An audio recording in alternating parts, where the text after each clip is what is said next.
ഞങ്ങളും ക്രൂശിക്കപ്പെട്ട ക്രിസ്തുവിനെ പ്രസംഗിക്കുന്നു. ദൈവത്തിന് സ്തോത്രം. യോനാപ്രവാചകന്റെ പുസ്തകം 2-ാം അധ്യായത്തിൽ നാം തുടർന്ന് വായിക്കുമ്പോൾ 2-ാം അധ്യായത്തിൻ്റെ 9-ാം വാക്യത്തിൽ എന്ത് പറയുന്നു? വായിക്കാം. ഞാനോ സ്തോത്രനാദത്തോടെ നിനക്ക് യാഗമർപ്പിക്കും. ഞാൻ സ്തോത്രനാദത്തോടെ നിനക്ക് യാഗമർപ്പിക്കും. അതിനെ യഥാസ്ഥാനപ്പെടുത്തിയാൽ, നീ എന്നെ നഷ്ടപ്പെട്ട പദവിയിലേക്ക് തിരികെ കൊണ്ടുവന്നാൽ, സ്തോത്രനാദത്തോടെ ഞാൻ നിനക്ക് യാഗമർപ്പിക്കും. നേർന്നിരിക്കുന്നത് ഞാൻ കഴിക്കും. നേർന്നിരിക്കുന്നത് ഞാൻ കഴിക്കും. ഒരിക്കൽ ഞാൻ നേർന്നതാണ്, ഒരിക്കൽ സമർപ്പണം എടുത്തതാണ്, ഒരിക്കൽ നിന്നോട് വാക്ക് പറഞ്ഞതാണ്. ഇനി കോപിക്കുകയില്ല എന്ന് ഞാൻ പറഞ്ഞതാണ്, ഇനി മദ്യപിക്കുകയില്ല എന്ന് ഞാൻ പറഞ്ഞതാണ്, എൻ്റെ ഭാര്യയെ ഉപദ്രവിക്കില്ല എന്ന് ഞാൻ പറഞ്ഞതാണ്, ആ സാധുവിനെ ഇനി മർദ്ദിക്കുകയില്ല എന്ന് ഞാൻ പറഞ്ഞതാണ്, എൻ്റെ ഒരു വാക്ക് കൊണ്ടുപോലുള്ള വേദനിപ്പിക്കാൻ വരികയില്ല എന്ന് പറഞ്ഞതാണ്. കർത്താവേ, എൻ്റെ ഭർത്താവിനെ ദുഃഖിപ്പിക്കാൻ ഒരിക്കലും എനിക്ക് വരികയില്ലെന്ന് പറഞ്ഞതാണ്. എൻ്റെ ഭർത്താവിൻ്റെ പ്രയാസത്തെ സഹതപിക്കുമെന്ന് ഞാൻ വാക്ക് പറഞ്ഞതാണ്. പക്ഷേ ഇന്ന് ഞാൻ എപ്പോഴും ചോദ്യം ചെയ്തുകൊണ്ടിരിക്കുകയാണ് അദ്ദേഹത്തിൻ്റെ കുറ്റങ്ങൾ കണ്ടുകൊണ്ടിരിക്കുകയാണ്. ഇന്ന് ഞങ്ങൾ തമ്മിലൊരു പരസ്പര ചേർച്ചയില്ലാതിരിക്കുകയാണ്. ഞാനാണ് ഉത്തരവാദി കർത്താവേ. ഞാൻ നേർന്നതായിരുന്നു, പക്ഷേ ഞാൻ നേർച്ചയെല്ലാം ലംഘിച്ചു കഴിഞ്ഞു. ദൈവത്തിന് സ്തോത്രം. നിന്നോട് ഞാൻ പറഞ്ഞ സമർപ്പണത്തിൽ ഞാൻ പുറകോട്ട് പോയിരിക്കുന്നു. കർത്താവേ, തെറ്റുപറ്റിപ്പോയിരിക്കുന്നു. യോനാപ്രവാചകന് കുറ്റബോധം ഉണ്ടായി, പാവബോധം. അത് നമുക്ക് വായിക്കാം. 1-ാം അധ്യായത്തിൽ കാണാം. 1-ാം അധ്യായത്തിൻ്റെ 12-ാം വാക്യം വായിക്കൂ. അവൻ അവരോട്, എന്നെ എടുത്ത് സമുദ്രത്തിലിട്ട് കളവീൻ, അപ്പോൾ സമുദ്രം അടങ്ങും. എൻ്റെ നിമിത്തം ഈ വലിയ കോൾ നിങ്ങൾക്ക് തട്ടിയിരിക്കുന്നുവെന്ന് ഞാൻ അറിയുന്നുവെന്ന് പറഞ്ഞു. എൻ്റെ നിമിത്തം ഈ വലിയ കോൾ നിങ്ങൾക്ക് തട്ടിയിരിക്കുന്നു ഞാൻ അറിയുന്നുവെന്ന് കപ്പിത്താനോട് യോനാപ്രവാചകൻ പറഞ്ഞ വാക്യത്തിൽ അനേകം ആശയങ്ങളുണ്ട്. ഒന്ന്, യോനയ്ക്ക് കുറ്റബോധമുണ്ടായി. ഒരു കുറ്റബോധവുമില്ലാതെ മരവിച്ച മനസാക്ഷിയുമായി ദൈവത്തിൻ്റെ ആഗ്രഹത്തിനും ദൈവത്തിൻ്റെ ഇഷ്ടത്തിനും ദൈവത്തിൻ്റെ ആജ്ഞയ്ക്കും വിരുദ്ധമായി പോയ പ്രവാചകന് ഇപ്പോൾ കുറ്റബോധമുണ്ടായി.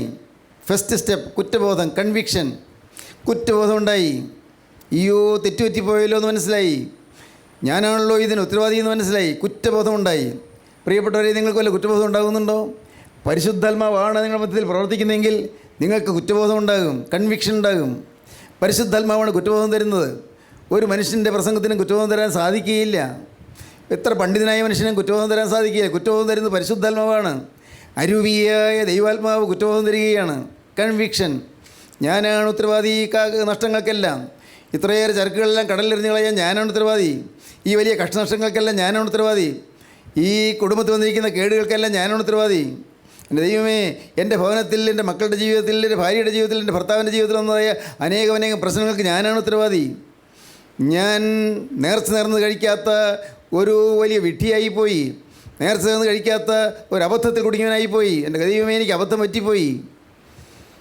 എൻ്റെ നിമിത്തം വലിയ കോൾ നിങ്ങൾക്ക് തട്ടിയിരിക്കുന്നത് ഞാൻ കാണുന്നു. എന്നെ എടുത്ത് സമുദ്രത്തിലേക്ക് എറിഞ്ഞു കളയുവീൻ. കുറ്റബോധം കിട്ടി. കുറ്റബോധം കിട്ടി മാത്രമല്ല, അതിനോടൊപ്പം തന്നെ തകർന്നു നുറുങ്ങിയമായ ഹൃദയം കിട്ടി. Contrite spirit, conviction, contrition. Contrition എന്ന് പറഞ്ഞാൽ എന്താ? തകർന്ന ഹൃദയം. കൺട്രീഷൻ, ഹൃദയം തകർന്നു.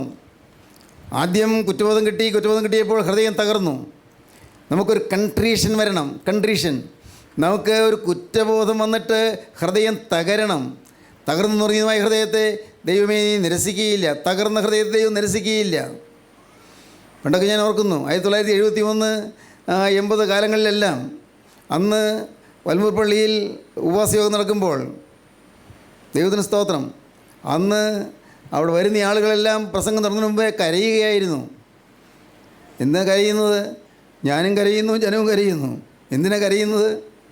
പ്രിയപ്പെട്ടവരെ, ഉള്ളുരുകുകയായിരുന്നു. ആത്മാവ് പ്രവർത്തിക്കുകയായിരുന്നു.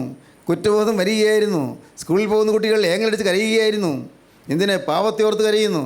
അമ്മയോട് നുണ പറഞ്ഞു പോയി, അധ്യാപകനോട് ഗുരുത്തക്കേട് കാണിച്ചു പോയി, അവർ പരിഹസിച്ചു പോയി. കരയുകയാണ്, പരസ്യമായി ഏറ്റുപറയുകയാണ്. അധ്യാപകരുടെ അടുക്കൽ ചെന്ന് മാപ്പി ചോദിക്കുകയാണ്. 1-ലും 2-ലും പഠിക്കുന്ന കുട്ടികളും മറ്റും അധ്യാപകരുടെ അടുക്കൽ ചെന്ന് മാപ്പി ചോദിക്കുന്നു. കോളേജ് ക്ലാസ്സിൽ പഠിക്കുന്ന കുട്ടികൾ മാപ്പി ചോദിക്കുന്നു. പരിശുദ്ധാത്മാവ് പ്രവർത്തിക്കുകയാണ്. കുറ്റബോധം വന്നു, തകർന്നു തുടങ്ങിയ ഹൃദയം കിട്ടി. കൺവിക്ഷൻ വന്നു, കൺട്രീഷൻ വന്നു. കൺവിക്ഷൻ കുറ്റബോധം, കൺട്രീഷൻ തകർന്ന ഹൃദയം, തകർച്ച. ദൈവത്തിന് സ്തോത്രം. തകർച്ച കിട്ടുക അതൊരു ഭാഗ്യമാണ്. കണ്ണീരുണ്ടാകുക അതൊരു ഭാഗ്യമാണ്. പാവത്തോടത്ത് കരയാൻ സാധിക്കുക അതൊരു ഭാഗ്യമാണ്. ദൈവത്തിന് സ്തോത്രം. ദൈവത്തിന് വലിയ നാമമഹത്വപ്പെടട്ടെ. ഒരു ദിവസം ഒരു വീട്ടിൽ പ്രാർത്ഥനായോഗം നടക്കുകയായിരുന്നു. സന്ധ്യയ്ക്ക് സന്ധ്യാനമസ്കാരം കഴിഞ്ഞു. 1-2 പാട്ടൊക്കെ പാടി ഞാൻ വചനം പറയാൻ എഴുന്നേറ്റ് നിന്നു. ജനം കൂട്ടക്കരച്ചിലായി. ഞാൻ അതിനും പറഞ്ഞില്ല, ജനം കൂട്ടക്കരച്ചിലായി. എനിക്ക് അനുഭവമായി. പ്രസംഗമല്ല അവരെ തകർത്തത്, കാരണം വചനം കേട്ടില്ല. അതിനു മുൻപ് അവർ കരച്ചിലായി, കൂട്ടക്കരച്ചിൽ. അന്ന് അവിടെ 14 പേര് ജീവിതം എന്നേക്കുമായി കർത്താവിന് സമർപ്പിച്ചു. ഇന്നിത് കേട്ടുകൊണ്ടിരിക്കുമ്പോൾ നിങ്ങൾക്കും കുറ്റബോധം ഉണ്ടാകണം. നിങ്ങളുടെ ഉള്ളിൽ തകരണം. കഴിഞ്ഞ കാലം എന്തായിരുന്നു? എന്ത് കോപിഷ്ഠനായിരുന്നു, എന്ത് ദുശ്ശാഠ്യക്കാരനായിരുന്നു, എന്ത് വാശിക്കാരനായിരുന്നു, എന്ത് നിർബന്ധ ബുദ്ധിയുള്ള മനുഷ്യനായിരുന്നു. ഞാൻ ആരാണ്? ഞാൻ എന്താണ്? എന്തായിരുന്നു എൻ്റെ തനി സ്വഭാവം? പ്രകടമായ മദ്യപാനത്തിന് വൃത്തികേടിലേക്കൊന്നും പോയില്ല, ശരിയാണ്. പക്ഷേ ഞാൻ ആരാണ്? അശുദ്ധ ചിന്തകൾ നിറഞ്ഞ മനുഷ്യനായിരുന്നു, അഴുക്ക് വികാരങ്ങളുള്ള മനുഷ്യനായിരുന്നു. പെൺകുട്ടികൾക്ക് ചിന്തിക്കാം, ഞാൻ കോളേജിൽ ഒരു പ്രശ്നക്കാരിയല്ലായിരുന്നു. ദൈവത്തിന് സ്തോത്രം. പ്രിയപ്പെട്ടവരെ, നമ്മുടെ കോളേജിൽ ഞാൻ പ്രിൻസിപ്പലായിരുന്ന കാലത്ത് വിദ്യാർത്ഥി യൂണിയനിലെ കുറേ സ്റ്റുഡൻസ് എൻ്റെ പ്രിൻസിപ്പൽസ് റൂമിൻ്റെ മുമ്പിൽ വന്ന് അവർ ധർണയല്ല ഖരാവോയാണോ അവരിരുന്നു. അവരെ പ്രേരിപ്പിച്ചിട്ട് ചില സാറന്മാരാണ്. അതിൽ ശമ്പളം എവിടെ പറയൂ പ്രിൻസിപ്പാൾ. ഇത് പ്രിൻസിപ്പാളിൻ്റെ കയ്യിലാണോ ശമ്പളം? സർക്കാരിൽ നിന്ന് കിട്ടുന്ന ശമ്പളം പ്രിൻസിപ്പാളിന് വല്ലതും ചെയ്യാൻ പറ്റുമോ? ഞാൻ അവരോട് പറഞ്ഞു, മക്കളെ നിങ്ങൾ എന്നോട് പറഞ്ഞിട്ട് കാര്യമില്ല. അത് ഒപ്പിടേണ്ട ആൾ ഡയറക്ടർ ലീവിലാണ്, അദ്ദേഹം വരട്ടെ, അദ്ദേഹം ഒപ്പിടട്ടെ. എനിക്കും ശമ്പളത്തിന് ആവശ്യമുണ്ട്, പക്ഷേ നിങ്ങളെപ്പോലെ തന്നെ എനിക്കും ആവശ്യമുണ്ട്. സാറുമാരും ബിൽഡിങ്ങിൽ ഇരിക്കുകയാണ്. ഞാൻ അന്ന് അവിടെ ആ ലേഡീസ് സ്റ്റുഡൻസിന് നേതൃത്വം കൊടുത്ത ഒരു പെൺകുട്ടി ഉണ്ടായിരുന്നു. അവളിപ്പോൾ നമ്മുടെ കൂട്ടായ്മയിൽ സജീവ പ്രവർത്തകയാണ്. സ്തോത്രം. അന്ന് ഈ ഖരാവോ ചെയ്യുന്ന കൂട്ടത്തിൽ ഇരിപ്പുണ്ടായിരുന്നു. അവൾക്ക് പ്രത്യേകിച്ച് വാശിയും വൈരാഗ്യമൊന്നും ഉണ്ടായിട്ടില്ല, പിള്ളേർക്കാർക്കും വാശി ഉണ്ടായിട്ടില്ല. സാറുമാർ പ്രേരിപ്പിച്ചു, ശമ്പളം എവിടെയെന്ന് പറയാൻ പറഞ്ഞു. പാവങ്ങൾ, വിവരമില്ലാത്ത കുട്ടികൾ ഇങ്ങനെയെല്ലാം എന്തെല്ലാം കാണിക്കുന്നു. കോള് തല്ലിപ്പൊളിക്കുന്നു. അത് ഞാൻ പ്രിൻസിപ്പലായിരുന്ന കാലത്ത് അതൊന്നും ഉണ്ടായില്ല. കോള് തല്ലിപ്പൊളിക്കുന്നു, ലാബറട്ടറി തല്ലിപ്പൊളിക്കുന്നു, എന്തെല്ലാം അക്രമങ്ങൾ. പ്രിയപ്പെട്ടവരെ, ഞാൻ പറയട്ടെ, സുബോധമില്ലാത്തവരെ പോലെ വിദ്യാർത്ഥി വൃന്ദം നഷ്ടത്തിലേക്കും നാശത്തിലേക്കും പോയിക്കൊണ്ടിരിക്കുകയാണ്. ചെറുപ്പക്കാർക്ക് സുബോധമില്ലാത്തവരെയാണ് പോകുന്നത്, സുബോധമില്ലാത്തതുപോലെ.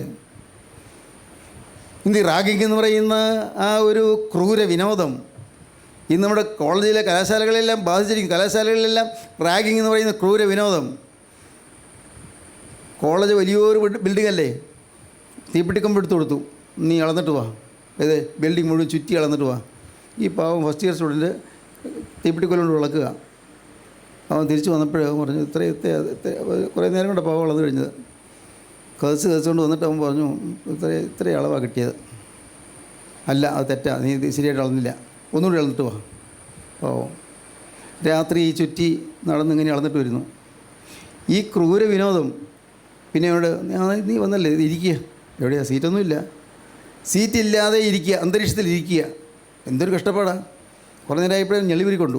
ഉടനെ പുറത്തേക്ക് ആ ഞടി, നീ ഇരിക്കാൻ പറഞ്ഞിട്ട് ഇരിക്കുന്നില്ലല്ലേ. പ്രിയപ്പെട്ട സുബോധം കെട്ട വിദ്യാർത്ഥി വൃന്ദം, വിദ്യാർത്ഥികളാരും കേൾക്കുന്നുണ്ടോ?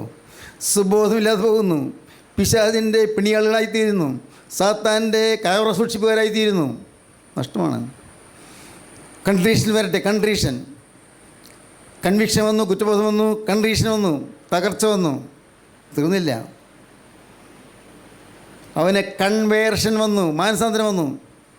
എൻ്റെ നിമിത്തം ഈ വലിയ ഗോൾ നിങ്ങൾക്ക് തട്ടിയിരിക്കുന്നതെന്ന് ഞാൻ കാണുന്നു. കൺവേർഷൻ വന്നു, മാനസാന്തരം വന്നു. ഇന്ന് ഏതെല്ലാം തരത്തിൽ ജീവിതം പാഴാക്കിയവരാണെങ്കിലും നിങ്ങൾക്ക് മാനസാന്തരം വരട്ടെ. ചെയ്ത് തെറ്റിഞ്ഞോർത്തുള്ളതായി അനുതാപം വരട്ടെ. അയ്യോ തെറ്റുപറ്റിപ്പോയല്ലോ കർത്താവേ എന്നുള്ള നിലവിളി വരട്ടെ. ഞാൻ എന്തെല്ലാമാണ് കാട്ടിക്കൂട്ടിയത്, ഞാൻ എന്തെല്ലാമാണ് ചെയ്തു പോയെന്നുള്ളതായ അനുതാപം വരട്ടെ. കൺവേർഷൻ, മാനസാന്തരം വന്നു. ഇന്ന് മാനസാന്തരം എന്ന് പറയുന്ന വാക്ക് നിങ്ങൾക്ക് പലർക്കും രുചിക്കുന്നുണ്ടോ എനിക്ക് അറിഞ്ഞുകൂടാ. എനിക്കത് തേനിലും തേൻകട്ടയിലും മധുരമായ വാക്കാണ് മാനസാന്തരം. എന്നെ ഇന്നത്തെ ഈ സമാധാനത്തേക്ക് നയിച്ചത് മാനസാന്തരമാണ്. 17-ാമത്തെ വയസ്സിൽ കിട്ടിയ മാനസാന്തരമാണ് എന്നെ നടത്തിയത്, നയിച്ചത്, ഇന്നുവരെയും ഐശ്വര്യമായി കൊണ്ടുവന്നത്. മാനസാന്തരം. പ്രിയപ്പെട്ടവരെ, നിങ്ങൾ മാനസാന്തരപ്പെടുക. പടിഞ്ഞാറോട്ട് പോകുന്ന മനുഷ്യൻ നേരെ തിരിഞ്ഞ് കിഴക്കോട്ട് നടക്കുക. കുഴൽതാമിലേക്ക് പോകുന്ന മനുഷ്യൻ ഇനിയില്ല എന്ന് തീരുമാനിച്ച് സകല ദിനയോട് യാത്ര പറഞ്ഞ് തിരികെ വരിക. വഴക്കുണ്ടാക്കുന്ന മനുഷ്യൻ ഇനിയില്ല, ആയുസ്സിലില്ല എന്ന് ദൈവത്തോട് വാക്ക് പറഞ്ഞിട്ട് തിരികെ വരിക. മാനസാന്തരം. യോഹന്നാപ്രവാചകന് മാനസാന്തരം ഉണ്ടായി, കൺവേർഷൻ ഉണ്ടായി. Conviction, contrition, conversion. ദൈവത്തിന് സ്തോത്രം. പിന്നെ എന്താണ് ഉണ്ടായത്? കൺഫെഷൻ. എന്താ? കൺഫെഷൻ, കുമ്പസാരം. യോന പ്രവാചകൻ തന്നെത്താൻ പറഞ്ഞു എനിക്ക് തെറ്റ് പറ്റിപ്പോയി കർത്താവേ എന്ന്. അയ്യോ, എനിക്ക് അബദ്ധം പറ്റിപ്പോയി എന്ന് പറഞ്ഞു.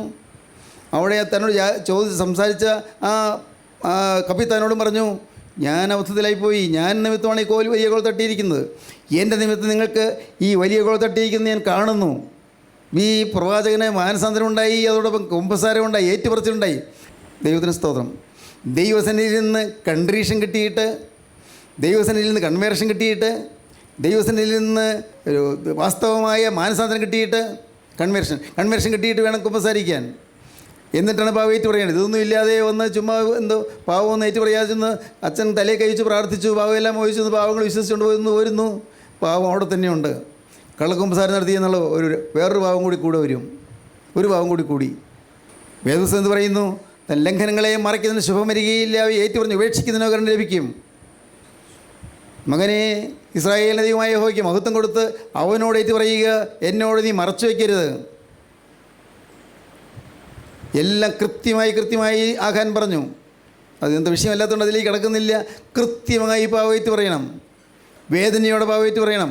ഇനിമേൽ അത് ഉണ്ടാവുകയില്ല എന്നുള്ള തീരുമാനത്തോടെ പാവയേറ്റ് പറയണം. ലംഘനങ്ങൾ മറയ്ക്കുന്നതിന് ശുഭം വരികയില്ല, അവ ഏറ്റുപറഞ്ഞ് ഉപേക്ഷിക്കുന്നവനോ കരണം ലഭിക്കും. ഉപേക്ഷിക്കണം, ഇനി അത് ആവർത്തിക്കരുത്. ഞാൻ കോപിച്ചു പോയി എന്ന് പറഞ്ഞിട്ട് പിന്നെ ആവർത്തിക്കരുത്. പാവയേറ്റ് പറഞ്ഞാൽ പിന്നീട് ആ പാവം ആവർത്തിക്കരുത്. കൺട്രീഷൻ കിട്ടി, മാത്രമല്ല കൺവേർഷൻ കിട്ടി. ദൈവത്തിന് സ്തോത്രം. പ്രവാചകന് ഈ കുറ്റബോധം കിട്ടി, ഒപ്പം തകർന്ന ഹൃദയം കിട്ടി.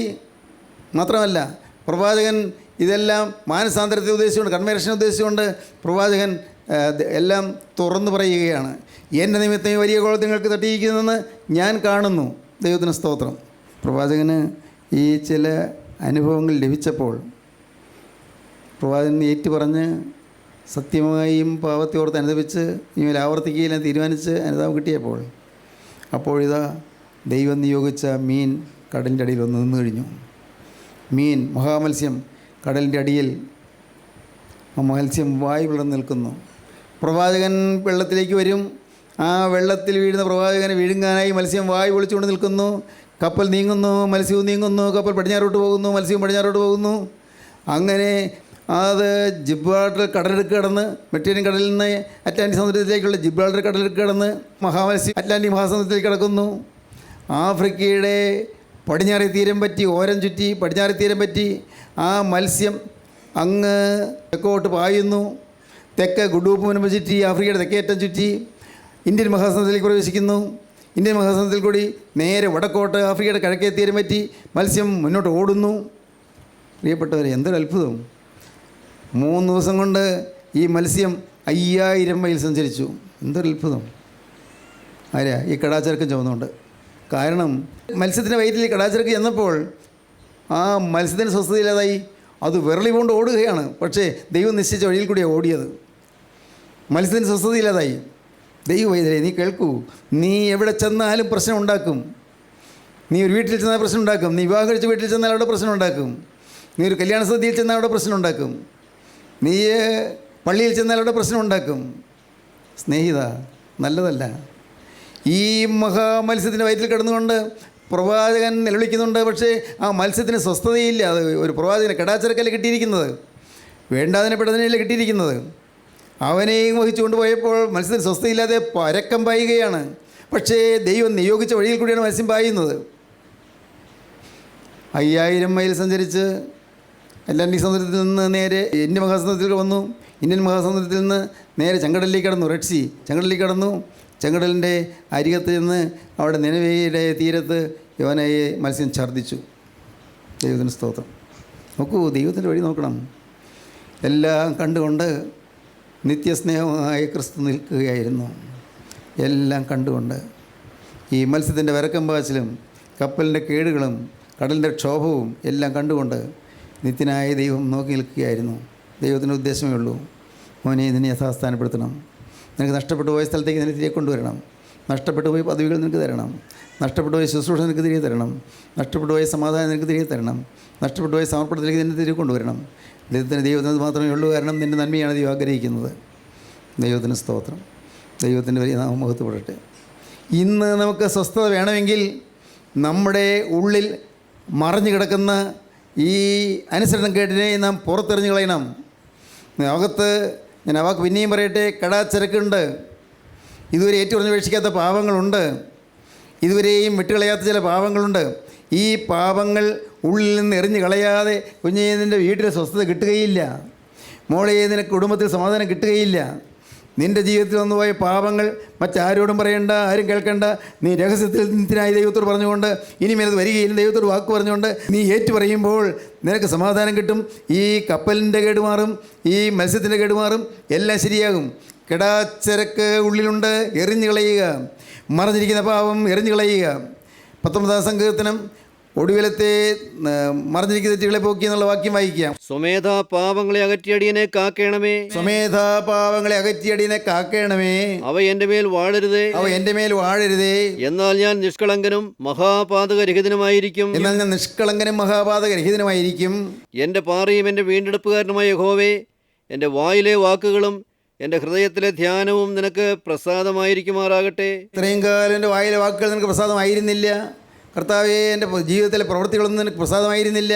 തൻ്റെ തെറ്റുകളെ ഗ്രഹിക്കുന്നവനാര്? തെറ്റുകളെ ഗ്രഹിക്കുന്നവനാര്? മറഞ്ഞിരിക്കുന്ന തെറ്റുകളെ പോക്കി എന്നെ മോചിക്കണമേ. മറഞ്ഞിരിക്കുന്ന തെറ്റുകളെ പോക്കി എന്നെ മോചിക്കണം. മറഞ്ഞിരിക്കുന്ന തെറ്റുകളുണ്ട്, ഇതെല്ലാം ഒന്ന് ക്ഷമിച്ചു തരണമേ. മറഞ്ഞിരിക്കുന്ന തെറ്റുകളെ പോക്കി എന്നെ മോചിക്കണമേ. സ്വമേധാഭാവങ്ങളെ അകറ്റിയടിയെ കാക്കണമേ. എൻ്റെ മേൽ വാഴരുതേ. സ്തോത്രം. പ്രിയപ്പെട്ടവരെ, എല്ലാം ഏറ്റുപറയുക. ആരോടും ആലോചന ചോദിക്കണ്ട. ഭർത്താവിനോട് പറയണ്ട, ഭാര്യയോട് പറയണ്ട, അമ്മയോട് പറയണ്ട, അപ്പനോട് പറയണ്ട, മക്കളോടും പറയണ്ട. ഞാൻ പറയാം, നിങ്ങൾ തകർന്ന ഹൃദയത്തോടെ കൺട്രീഷൻ, നിങ്ങൾ നുറുങ്ങിയ മനസ്സോടെ, നിങ്ങൾ മേൽ പാവം ചെയ്യില്ല എന്നുള്ള ദൃഢനിശ്ചയത്തോടെ നിങ്ങളുടെ ഹൃദയത്തിൽ സമർപ്പണം എടുത്തുകൊണ്ട് നിങ്ങൾ കൺവേർഷൻ പ്രാപിക്കുക, നിങ്ങൾ കൺഫെഷൻ ചെയ്യുക, പാവേറ്റ് പറയുക. നിങ്ങൾക്ക് മാനസാന്തരം ഉണ്ടാകട്ടെ. ദൈവത്തിന് സ്തോത്രം. പ്രിയപ്പെട്ടവരെ, ദൈവത്തിൻ്റെ വലിയ നാമം മഹത്വപ്പെടട്ടെ. അപ്പോൾ ദൈവം പ്രവർത്തിക്കും. സ്തോത്രം. യോന പ്രവാചകൻ മത്സ്യത്തിൻ്റെ വയറ്റിൽ കിടന്നുകൊണ്ട് പ്രാർത്ഥന തുടങ്ങി. പ്രാർത്ഥന അതാണ് 2-ാം അധ്യായം മുഴുവൻ. 2-ാം അധ്യായം വായിച്ചേ. യോന മത്സ്യത്തിൻ്റെ വയറ്റിൽ വെച്ച് തൻ്റെ ദൈവമായ യഹോവയോട് പ്രാർത്ഥിച്ചു പറഞ്ഞത് എന്തെന്നാൽ, ഞാൻ എൻ്റെ കഷ്ടത നിമിത്തം യഹോവയോട് നിലവിളിച്ചു, അവൻ എനിക്ക് ഉത്തരമരുളി. ഞാൻ പാതാളത്തിൻ്റെ വയറ്റിൽ നിന്ന് അയ്യം വിളിച്ചു, നീ എൻ്റെ നിലവിളി കേട്ടു. നീ എന്നെ സമുദ്രമധ്യേ ആഴത്തിലിട്ട് കളഞ്ഞു. പ്രവാഹം എന്നെ ചുറ്റി, നിന്റെ ഓളങ്ങളും തിരമാലകളുമെല്ലാം എൻ്റെ മീതെ കടന്നുപോയി. നിന്റെ ദൃഷ്ടിയിൽ നിന്ന് എനിക്ക് നീക്കം വന്നിരിക്കുന്നു. എങ്കിലും ഞാൻ നിന്റെ വിശുദ്ധ മന്ദിരത്തിലേക്ക് നോക്കിക്കൊണ്ടിരിക്കും. നിന്റെ ദൃഷ്ടിയിൽ നിന്ന് നീക്കം വന്നിരിക്കുന്നുവെങ്കിൽ ഞാൻ ഉയരത്തിലേക്ക്, ദൈവസന്നിധിയിലേക്ക് ഞാൻ നോക്കിക്കൊണ്ടിരിക്കും. വെള്ളം പ്രാണനോളം എന്നെ വളഞ്ഞു, വെള്ളം പ്രാണനോളം എന്നെ വളഞ്ഞു. ആഴി എന്നെ ചുറ്റി, ആഴി എന്നെ ചുറ്റി. കടൽപ്പുല്ല് എൻ്റെ തലപ്പാവായിരുന്നു, കടൽപ്പുല്ല് എനിക്ക് തലപ്പാവായിരിക്കുന്നു. ഞാൻ പർവ്വതങ്ങളുടെ അടിവാരങ്ങളോളം ഇറങ്ങി, പർവ്വതങ്ങളുടെ അടിവാരങ്ങളോളം സമുദ്രത്തിന്റെ ആഴങ്ങളിലേക്ക് ഞാൻ ഇറങ്ങിപ്പോയി. ഭൂമി ഇതിന്റെ ഓടാമ്പലുകളാൽ എന്നെ സദാകാലത്തേക്ക് അടച്ചിരുന്നു. ഭൂമി ഇതിന്റെ ഓടാമ്പലുകളാൽ എന്നെ എന്നേക്കുമായി അടച്ചു വെച്ച് കഴിഞ്ഞിരിക്കുന്നു. നീയോ എൻ്റെ ദൈവമായ യഹോവേ, എൻ്റെ പ്രാണനെ കുഴിയിൽ നിന്ന് കയറ്റിയിരിക്കുന്നു. കർത്താവേ, നീ എൻ്റെ പ്രാണനെ കുഴിയിൽ നിന്ന് കരയേറ്റുവാൻ കഴിവുള്ളവനാണല്ലോ. ഇപ്പോൾ ഞാൻ വിശ്വസിക്കട്ടെ, നീ എൻ്റെ പ്രാണനെ കുഴിയിൽ നിന്ന് കരയേറ്റിയിരിക്കുന്നു. എൻ്റെ പ്രാണൻ എൻ്റെ ഉള്ളിൽ ക്ഷീണിച്ചു പോയപ്പോൾ, എൻ്റെ പ്രാണന്റെ ഉള്ളിൽ ക്ഷീണിച്ചു പോയപ്പോൾ ഞാൻ യഹോവയെ ഓർത്ത് എൻ്റെ പ്രാർത്ഥന നിന്റെ വിശുദ്ധ മന്ദിരത്തിൽ നിന്റെ അടുക്കലെത്തി. യഹോവയെ ഞാൻ ഓർക്കുന്നു, എൻ്റെ പ്രാർത്ഥന അപ്പോൾ തിരുസന്നിധിയിൽ എത്തുന്നു. മിഥ്യാബിംബങ്ങളെ ഭജിക്കുന്നവർ തങ്ങളോട് ദയാലുവായവനെ ഉപേക്ഷിക്കുന്നു. ഞാനോ സ്തോത്രനാദത്തോടെ നിനക്ക് യാഗമർപ്പിക്കും. കർത്താവ് മറ്റുള്ളവർ പ്രാർത്ഥിക്കുന്നത് പോലെയല്ല, മിഥ്യാബിംബങ്ങളെ ആശ്രയിച്ച് പ്രാർത്ഥിക്കുന്നവരെ പോലെയല്ല, സത്യമായും ജീവനുള്ള ദൈവത്തോടാണ് ഞാൻ പ്രാർത്ഥിക്കുന്നത്. കർത്താവേ, ഞാൻ നിന്നോട് പ്രാർത്ഥിക്കുകയാണ്. നേർന്നിരിക്കുന്നത് ഞാൻ കഴിക്കും. ഒരു കാര്യം ഞാൻ തീരുമാനിക്കുന്നു, ഞാൻ ഒരിക്കൽ സമർപ്പിച്ചത് ഇനിയും വ്യക്തമായി ഞാൻ തീരുമാനമെടുക്കുന്നു. ഇനി അത് ഞാൻ വ്യക്തമായി നടത്തുമെന്ന് ഞാൻ ദൈവത്തോട് വാക്ക് പറയുന്നു. നേർന്നിരിക്കുന്നത് ഞാൻ കഴിക്കും. ഞാൻ ഒരിക്കൽ നേർന്ന നേർച്ചയിലേക്ക്, ഒരിക്കൽ ചെയ്തതായ സമർപ്പണത്തിലേക്ക് ഞാൻ തിരികെ വരുന്നു. രക്ഷ യഹോവയുടെ പക്കൽ നിന്ന് വരുന്നു, രക്ഷ യഹോവയുടെ പക്കൽ നിന്ന് വരുന്നു. എന്നാൽ യഹോവ മത്സ്യത്തോട് കൽപ്പിച്ചിട്ട് അത് യോനായെ കരയ്ക്ക് ഛർദ്ദിച്ചു കളഞ്ഞു. സ്തോത്രം. യഹോവ മത്സ്യത്തോട് കൽപ്പിച്ചിട്ട് യോനയെ കരയ്ക്ക് ഛർദ്ദിച്ചു കളഞ്ഞു. ഭാഗ്യം. കരയെത്തി. എത്തുമെന്ന് പ്രതീക്ഷിച്ചതല്ല, കരകയറുമെന്ന് പ്രതീക്ഷിച്ചതല്ല, മോചനം കിട്ടുമെന്ന് പ്രതീക്ഷിച്ചതല്ല, തീർന്നു എന്നാണ് വിചാരിച്ചത്. ഇത് അവസാനത്തെ മിനിറ്റുകളും വിനാഴികളുമാണെന്ന് വിചാരിച്ചത്. തീർന്നു പോയില്ല. അനുദപിച്ച് പ്രാർത്ഥിച്ചാൽ തീർന്നു പോകാതെ രക്ഷിക്കും. അനുദപിച്ച് പ്രാർത്ഥിച്ചാൽ കൺവിക്ഷൻ, കൺട്രീഷൻ, കൺവേർഷൻ, മാത്രമല്ല കൺഫെഷൻ. അങ്ങനെ പ്രാർത്ഥിച്ചാൽ ദൈവത്തിന് സ്തോത്രം. ദൈവം കേൾക്കും, ദൈവം പ്രാർത്ഥന കേൾക്കും. സ്തോത്രം. എത്രയേറെ അനുഭവങ്ങളാണ് നമുക്കുള്ളത്. നിങ്ങൾക്ക് അനുഭവങ്ങളുണ്ടോ? ഉള്ളുരുകി പ്രാർത്ഥിക്കുമ്പോൾ പ്രാർത്ഥന കേട്ട അനുഭവങ്ങൾ നിങ്ങൾക്കുണ്ടോ? ദൈവത്തോട് അഭയാചന ചെയ്യുമ്പോൾ ദൈവം നിങ്ങളുടെ പ്രാർത്ഥന കേട്ടു എന്നുള്ള അനുഭവങ്ങൾ നിങ്ങൾക്കുണ്ടോ? പൊഴിച്ചുകൊണ്ട് കർത്താവിൻ്റെ കൃപയ്ക്ക് വേണ്ടി യാചിക്കുമ്പോൾ കർത്താവ് പ്രാർത്ഥന കേട്ടു എന്നുള്ള അനുഭവങ്ങൾ നിങ്ങൾ പ്രാപിച്ചിട്ടുണ്ടോ? ഇല്ലെങ്കിൽ ഇന്ന് നിങ്ങൾ തുടങ്ങൂ പ്രിയപ്പെട്ടവരെ, പ്രാർത്ഥന തുടങ്ങൂ. കുറ്റബോധത്തോടെ, അനുതാപത്തോടെ, ഹൃദയ തകർച്ചയോടെ, മാനസാന്തരപ്പെട്ടുകൊണ്ട് പാപങ്ങൾ ഏറ്റുപറയുക. എന്നേക്കുമായി പാപങ്ങളോട് യാത്ര പറയുക, ഉപേക്ഷിക്കുക, ദൈവത്തിന് അനുഗ്രഹം പ്രാപിക്കുക. വീണ് കിടക്കുന്നിടത്തും ദൈവം ഉദ്ധരിക്കും. ആഴിയുടെ ആഴങ്ങളിലും ദൈവം ഉദ്ധരിച്ച് ഉയർത്തി പ്രവാചകനെ കരയിലെത്തിച്ചു, എത്തേണ്ടടുത്ത് എത്തിച്ചു. സ്തോത്രം. നല്ലൊരു കാഴ്ചയാണത്. എത്തേണ്ടടുത്ത് എത്തിക്കും. എവിടെയാണോ എത്തേണ്ടത് അവിടെ എത്തിക്കും കർത്താവ്. പേടിക്കേണ്ട ആരും. തീർച്ചയായിട്ടും കർത്താവ് എത്തിക്കും. വേണം സമർപ്പണം പുതുക്കണം. ഇന്ന് സമർപ്പണത്തിൻ്റെ പുതുക്കമാകുന്ന ദിവസമാകട്ടെ. നിങ്ങളുടെ ജീവിതത്തിൽ സമർപ്പണം എടുക്കുന്ന ദിവസമാകട്ടെ. ക്രിസ്തുവിൻ്റെ ഇറങ്ങിലേക്ക് നിങ്ങളെ കൊടുക്കുന്ന ദിവസമാകട്ടെ. അവൻ നിങ്ങളുടെ ഓരോരുത്തരുടെ മുമ്പിൽ ഇപ്പോൾ കൈ നീട്ടിക്കൊണ്ട് നിൽക്കുന്നുണ്ട്. ദൈവത്തിന് സ്തോത്രം. നിങ്ങളുടെ മുമ്പിൽ കർത്താവ് കരം നീട്ടിക്കൊണ്ട് നിൽക്കുന്നുണ്ട്. നിങ്ങൾ കാണുന്നില്ല, പക്ഷേ ആ തൃക്കരങ്ങളിൽ ആണിപ്പാടുണ്ട്. തിരക്തം ചനച്ച് ഒഴുകിക്കൊണ്ടിരിക്കുന്നുണ്ട്. ദൈവത്തിന് സ്തോത്രം. ആ കരങ്ങളിലേക്ക് നിങ്ങളുടെ ഭാവി നിങ്ങൾ ഏൽപ്പിച്ചു കൊടുക്കുമോ? ദൈവത്തിന് സ്തോത്രം. സഹോദരങ്ങളെ, നിങ്ങളുടെ ജീവിതം ധന്യമാകും. നിങ്ങളുടെ ജീവിതം പ്രസാദപൂർണ്ണമാകും. നിങ്ങളുടെ മുഖത്തിൻ്റെ അനുഭാവങ്ങൾ മാറും. നിങ്ങളുടെ ജീവിതത്തിൻ്റെ ക്ഷീണങ്ങൾ മാറും. നിങ്ങൾക്ക് ധൈര്യം ലഭിക്കും. നിങ്ങൾക്ക് ആശ്വാസം ലഭിക്കും. ആ കരത്തിലെ രക്തം നിങ്ങളുടെ പാവങ്ങൾ കഴുകിത്തരും. യേശുക്രിസ്തുവിൻ്റെ രക്തം സകല പാപമോക്കി നമ്മെ ശുദ്ധീകരിക്കുന്നു. വിശ്വസിക്കുക പ്രിയപ്പെട്ടവരെ. എല്ലാം ക്ഷമിക്കും. യോനാപ്രവാചകന്റെ കർത്താവ് എല്ലാം ക്ഷമിച്ചു കൊടുത്തു. യോനാപ്രവാചകന് കിട്ടിയ അനുഭവം എന്താണ്? 3-ാം വാക്യം. യഹോവയുടെ അരുളപ്പാട് 2-ാം പ്രാവശ്യം യോനായ്ക്ക് ഉണ്ടായതെന്തെന്നാൽ, നീ പുറപ്പെട്ട മഹാനഗരമായ നിനവയിലേക്ക് ചെന്ന് ഞാൻ നിന്നോട് അരുളി ചെയ്യുന്ന പ്രസംഗം അതിനോട് പ്രസംഗിക്ക. 2-ാം പ്രാവശ്യം അരുളപ്പാടുണ്ടായി. 1-ാമത് കിട്ടിയ അരുളപ്പാട് തെറ്റിപ്പോയി, നടന്നില്ല. 2-ാം പ്രാവശ്യം അരുളപ്പാടുണ്ടായി. സ്തോത്രം. എന്തൊരു ഭാഗ്യം. 2-ാം പ്രാവശ്യം അരുളപ്പാടുണ്ടായി. ഒരു സെക്കൻഡ് ചാൻസ് തരികയാണ്. നിങ്ങൾക്കും അതെ പ്രിയപ്പെട്ടവരെ, എനിക്കും അതെ. സ്തോത്രം. എനിക്കൊരാഗ്രഹം മാത്രം. എൻ്റെ സഹോദരങ്ങളായ അനേകം ദൈവമക്കൾ നിങ്ങളെപ്പോലെ അനേകർ നാനാദേശങ്ങളിൽ നിന്ന് വചനം കേൾക്കുന്നവരുണ്ട്. അവർ കർത്താവിൻ്റെ 2-ാമത്തെ വരവിൽ പറന്നുയരണം. അവർ യേശു വീണ്ടും വരുമ്പോൾ അവിടെ കാണപ്പെടണം. യേശു വീണ്ടും വരുമ്പോൾ പറന്ന് ചിറകടിച്ച് പറക്കുന്ന വിശുദ്ധന്മാരുടെ നിരയിൽ ഞാനും വേണം. നമ്മളെല്ലാവരും ചെല്ലണം. ഒരൊറ്റ ഉദ്ദേശം മാത്രമേ ഉള്ളൂ. ദൈവത്തിന് സ്തോത്രം. പ്രിയപ്പെട്ടവരെ, കർത്താവിൻ്റെ വലിയ നാമം മഹത്വപ്പെടട്ടെ. ദൈവത്തിന് സ്തോത്രം. ഞാൻ വിശദീകരിക്കേണ്ട ആവശ്യമില്ലല്ലോ. കൂട്ടായ്മ നടത്തി പണം ഉണ്ടാക്കുന്ന പരിപാടിയില്ല, പൈസ സമ്പാദിക്കുന്ന പരിപാടിയില്ല. നിങ്ങൾ വേണമെങ്കിൽ വിശ്വസിച്ചുള്ളൂ. ദൈവത്തിന് സ്തോത്രം. കാരണം എന്താണെന്നറിയാമോ? ഞാൻ യേശുവിൻ്റെ അടിമയാണ്. യേശുവിൻ്റെ ദാസനാണ്. ഞാൻ യേശുവിൻ്റെ സ്വന്തമാണ്. ഞാൻ യേശുവിൻ്റെ സ്വത്താണ്. യേശു എൻ്റെ സ്വത്താണ്. യേശു എൻ്റെ മുഴുവനുമാണ്. യേശു എൻ്റെ അഭിമാനമാണ്. യേശു എൻ്റെ അവകാശിയാണ്. ഞാൻ യേശുവിൻ്റെ അവകാശിയാണ്. ഞാൻ യേശുവിനായി സമർപ്പിച്ചു. 17-ാമത്തെ വയസ്സിൽ തുടങ്ങിയ ആ സ്നേഹബന്ധം ഒന്നിനൊന്നിന് ശക്തിപ്പെട്ട് ആ സ്നേഹബന്ധത്തിൽ അടിയുറച്ച് നിൽക്കുകയാണ്. ദൈവത്തിന് സ്തോത്രം. കർത്താവിൻ്റെ വലിയ നാമം മഹത്വപ്പെടട്ടെ. നിർത്തുന്നതും കർത്താവായ യേശു ക്രിസ്തു. നിങ്ങൾ ഓരോരുത്തരും ഇന്ന് കേൾക്കുന്ന വചനം ദൈവത്തിൻ്റെ വചനമാണ്. നിങ്ങൾക്ക് 2-ാം പ്രാവശ്യം അരുളപ്പാട് വേണമോ? സെക്കൻഡ് ചാൻസ് വേണമോ? സെക്കൻഡ് ചാൻസ് കിട്ടാൻ നിങ്ങൾക്ക് ആഗ്രഹമുണ്ടോ? എങ്കിൽ ഇപ്പോൾ നിങ്ങളുടെ തലകളെ നിങ്ങൾ വണക്കുക. ദൈവത്തിന് സ്തോത്രം. നിങ്ങൾ തലകളെ വണക്കി പ്രാർത്ഥിക്കുന്ന ഈ സമയത്ത്, നിങ്ങൾ വിനയപൂർവ്വം കർത്താവിനോട് പ്രാർത്ഥിക്കുന്ന സമയത്ത് കർത്താവിൻ്റെ കരം വന്ന് നിങ്ങളുടെ തലമേൽ വയ്ക്കും. ഒന്ന് മാത്രമേ പറയേണ്ടതുള്ളൂ. ഒരേ ഒരു കാര്യം മാത്രം. യേശുവേ, നീ എനിക്ക് വേണ്ടി മരിച്ചതിനാൽ ഇന്നു മുതൽ ഞാൻ നിനക്കായി ജീവിക്കും. എൻ്റെ കർത്താവേ, നിൻ്റെ തിരുവിലാവിൽ നിന്നൊഴുകിയ തിരക്തത്താൽ എൻ്റെ പാവക്കറകളെല്ലാം മായിക്കണമേ. ഒരു സെക്കൻഡ് കൊണ്ട് എല്ലാ പാവവും മറയ്ക്കുന്ന ദൈവകൃപ ഇപ്പോൾ എന്നെ പൊതിയണമേ. എൻ്റെ കർത്താവേ, നീ 2-ാമത് വരുമ്പോൾ മഹാഭാവിയായ എന്നെയും ഓർത്തുകൊള്ളണമേ. കൊള്ളക്കാരനും കൊലപാതകിയും കവർച്ചക്കാരനുമായ ആ വലതുഭാഗത്തെ കള്ളനെ നീ സ്വീകരിച്ചതുപോലെ നാഥാ എന്നെയും നീ സ്വീകരിക്കണമേ. ഒരു നാൾ ഞാൻ ഈ ഭൂമിയിൽ നിന്ന് മാറ്റപ്പെടുമ്പോൾ നിൻ്റെ മുഖശോഭ കണ്ടുകൊണ്ട് യോർദാൻ്റെ അക്കരെ നിന്നെ കണ്ടുകൊണ്ട് ഞാൻ ഈ യോർദാൻ നദി മരണനദി നീന്തി കടന്നങ്ങോട്ട് വരുമ്പോൾ നിൻ്റെ പാദമൊത്താൻ എനിക്ക് ഭാഗ്യം തരണമേ. എൻ്റെ കർത്താവേ, അന്ന് നല്ലൊരു വിശ്വസ്തനുമായ ദാസനെ എന്ന് നീ പറയുന്ന വിളി കേൾക്കാൻ എനിക്ക് ഭാഗ്യം നൽകണമേ. നിങ്ങൾക്ക് പ്രാർത്ഥിക്കാൻ തോന്നുന്നുണ്ടോ? ഇതെല്ലാം നിങ്ങളുടെ ഹൃദയത്തിൽ നിന്ന് വരുന്നുണ്ടോ? എങ്കിൽ നിങ്ങൾ ഓരോരുത്തർ ഒന്നുകൂടി ചിന്തിക്കൂ. നിങ്ങൾ തീരുമാനമുണ്ടോ? എങ്കിൽ ഇനിമേൽ പാവത്തിലേക്കില്ല, പഴയ ജീവിതത്തിലേക്ക് ഇല്ലാതെ തീരുമാനമുണ്ടോ? എങ്കിൽ നിങ്ങൾ ഇരിക്കുന്നിടത്ത് ഇരുന്നു കൊണ്ട് നിങ്ങൾ കർത്താവോട് പറയൂ, ഞാൻ പറഞ്ഞു തരാം. യേശുവേ, യേശുവേ, മഹാഭാവിയായ എന്നോട് കരുണ തോന്നണമേ. എൻ്റെ യേശുവേ, ഇന്നു മുതൽ നിനക്കായി ജീവിക്കും. യേശു ക്രിസ്തുവിന്റെ രക്തം സകല പാപവും പോക്കി എന്നെ ശുദ്ധീകരിക്കുന്നുവെന്ന് വിശ്വസിക്കുന്നു.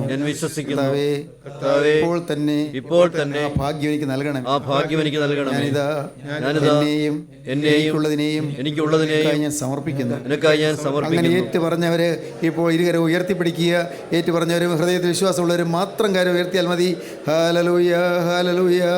കാരുണ്യവാനായ ഞങ്ങളുടെ സ്വർഗീയ പിതാവേ, അവിടുത്തെ നിസ്തുല സ്നേഹത്തിനായി സ്തോത്രം, ദിവ്യ കാരുണ്യത്തിനായി സ്തോത്രം, ഞങ്ങളെ അവിടുത്തെ തൃക്കരം വെച്ച് അനുഗ്രഹിച്ചതിനായി സ്തോത്രം, അപ്പോൾ ഈ തീരുമാനമെടുത്തവരുടെ മേൽ തൃക്കരം വെച്ചതിനായി സ്തോത്രം. എൻ്റെ കർത്താവേ, ഇന്ന് അനേകരുടെ പേര് ജീവന പുസ്തകത്തിൽ എഴുതി ചേർത്തതിനായി സ്തോത്രം. വിശുദ്ധ സ്തുതികൾ അനേകർക്ക് പകർന്നു തന്നതിനായി സ്തോത്രം. എല്ലാവരെയും വാഴ്ത്തണമേ, അനുഗ്രഹിക്കണമേ, നാമം മഹത്വപ്പെടുത്തണമേ. യേശു ക്രിസ്തുവിൻ്റെ ജയമുള്ള നാമത്തിൽ പ്രാർത്ഥിക്കുന്ന കൃപയോടെ കേൾക്കണമേ. ആമീൻ. ഹല്ലേലൂയ.